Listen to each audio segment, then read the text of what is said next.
Salut, on se retrouve encore aujourd'hui pour ce challenge Un jour une fleur et aujourd'hui on va peindre des pensées.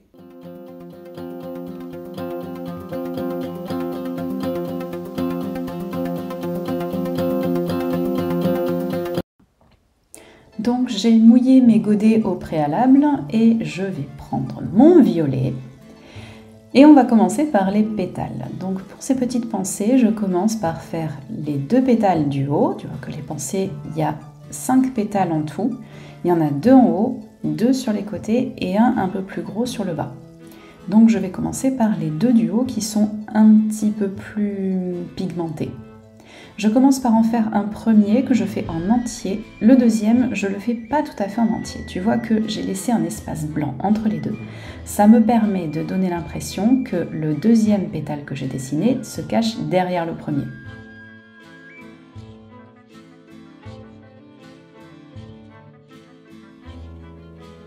Je dessine ensuite les pétales qui sont sur les côtés. Je les fais bien allonger. Et la partie du pétale qui se retrouve au cœur de la fleur, je le fais bien pointu. Je ne les fais pas se toucher, les pétales encore. Et je recommence l'opération. Pour l'instant, je me concentre uniquement sur le violet. Je vais mettre les autres couleurs après.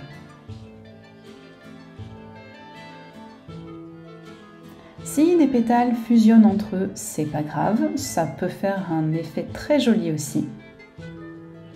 L'idée, c'est quand même de laisser un tout petit espace blanc et de ne pas les toucher sur toute leur longueur quand même. Ça permet justement de séparer des pétales, de montrer qu'il y en a plusieurs, et en même temps d'avoir des jolies fusions.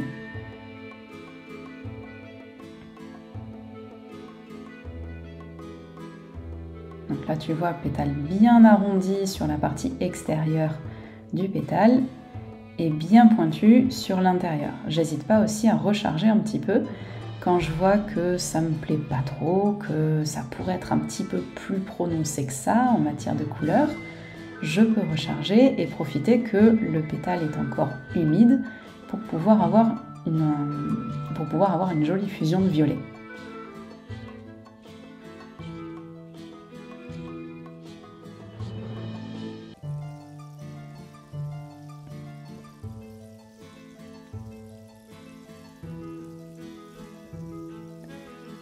Je prends mon jaune médium et là je vais attaquer le pétale qui est en dessous. Alors ces petites pensées là, voilà, elles sont jaunes et violettes, c'est celle-ci. Donc je vais faire le pétale du dessous. Il est exactement opposé au pétale du dessus. Il est un petit peu plus large, il est un petit peu plus rond aussi. Tu vois que sur celle-ci, je l'ai fait bien pointu au centre et bien élargi sur le bord de la fleur. C'est ça qui va me permettre de donner cet aspect-là caractéristique des pensées.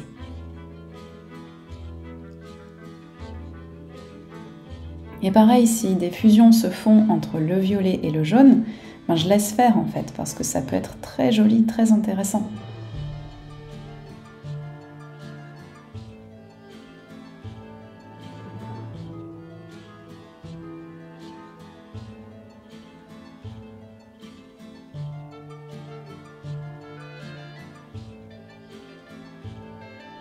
Alors pourquoi j'ai peint d'abord plein de pétales violets, plein de petites fleurs violettes avant d'ajouter le pétale jaune? C'était pour déjà gagner en rapidité aussi, pour éviter de perdre aussi du pigment, de gâcher en quelque sorte du pigment qui se retrouvait sur mon pinceau, puis de rincer, puis d'utiliser le jaune, puis de re-rincer le jaune, puis de réutiliser le violet. Ça permet de gagner un petit peu de temps et d'économiser un petit peu de pigment. Mais là, sur cette composition telle que je l'avais commencée, j'ai dû reprendre un peu de violet pour pouvoir faire cette fleur que je suis en train de faire, parce que je me suis retrouvée avec un petit peu de blanc sur la partie basse, et je trouvais que ça déséquilibrait un petit peu ma composition. Je prends mon magenta, que tu vas me faire là ici, et je vais mettre une petite touche de magenta dans la partie violette des fleurs, pour pouvoir créer une petite fusion, une jolie petite fusion. C'est vraiment une petite touche. Voilà, donc là tu me vois hésiter un peu, regarder ma composition, bah voilà, qu'est-ce que je rajoute? Est-ce que je rajoute un petit peu, est-ce que je rajoute d'autres fleurs? Non, c'est bon, ça me convient, donc je vais faire du jaune. Donc je fais mon dernier pétale jaune.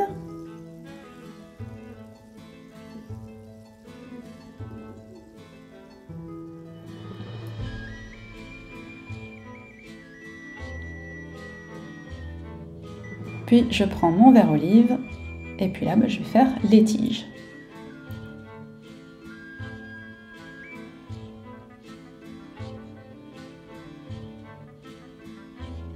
Tu vois que je prends plutôt le pinceau sur la virole et je donne un grand coup de pinceau assez spontané.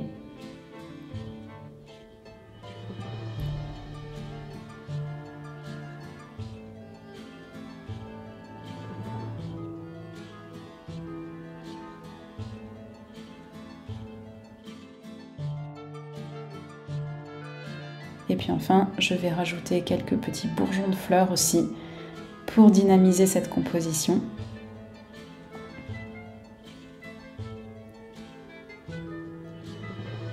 Donc je rajoute une tige et le bourgeon. En fait, le bourgeon, je fais un ovale et je laisse une fusion se faire au niveau de la base de la fleur.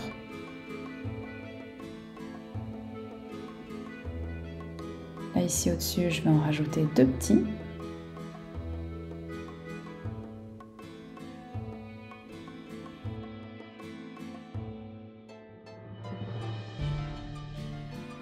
Je fais attention de ne pas toucher l'aquarelle là où elle est encore humide. Donc tu vois que pour ce bourgeon-là, j'ai mis 2 petites feuilles de part et d'autre du bourgeon. Et je vais faire pareil avec celui-ci.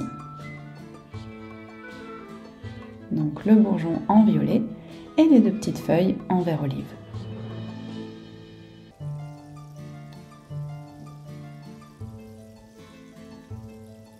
Donc là aussi, il y a des fusions qui se font et c'est pas un problème.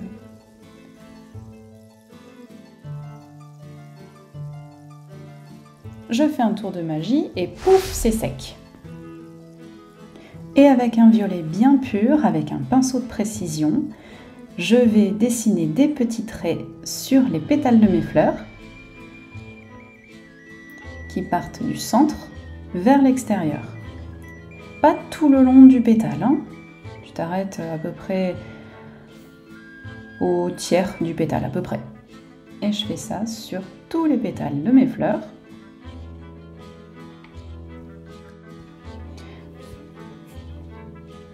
Alors là, je me suis aperçue que j'avais pas le bon pinceau de précision. J'avais commencé avec un pinceau de précision un peu trop souple. Là, j'ai repris un pinceau de précision avec une garniture un peu plus rigide. Donc c'est pour ça que tu m'as vu changer de pinceau. Donc je fais la même chose qu'avec mon premier pinceau en fait. J'utilise un pigment bien pur et je pars du centre de la fleur et je fais des petits traits. Pas tout à fait jusqu'à la moitié du pétale. Je m'arrête un petit peu avant et je fais ça sur toutes les fleurs.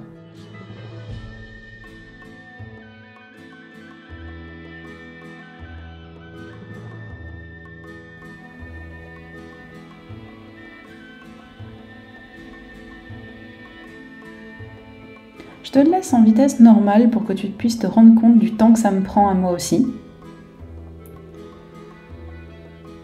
J'avais envie de te le mettre en accéléré ce passage-là parce que c'est un peu rébarbatif, mais je me suis dit que ça pouvait être intéressant aussi de voir des passages comme ça qui sont peut-être un peu, peut-être pas forcément très rigolos à regarder, mais au moins ça te permet de prendre conscience du temps que moi je mets aussi. Et si ça peut te permettre de déculpabiliser sur ta rapidité ou ta lenteur, à toi de voir comment tu veux en parler. Mais comme ça, tu peux voir que moi, ça me prend pas 2 minutes 50 en fait. Ça prend du temps. Garde aussi à l'esprit que dans des vidéos comme ça, je te coupe les moments où j'hésite, où je réfléchis, où est-ce que je vais mettre le prochain élément, où est-ce que je vais mettre la prochaine feuille, etc.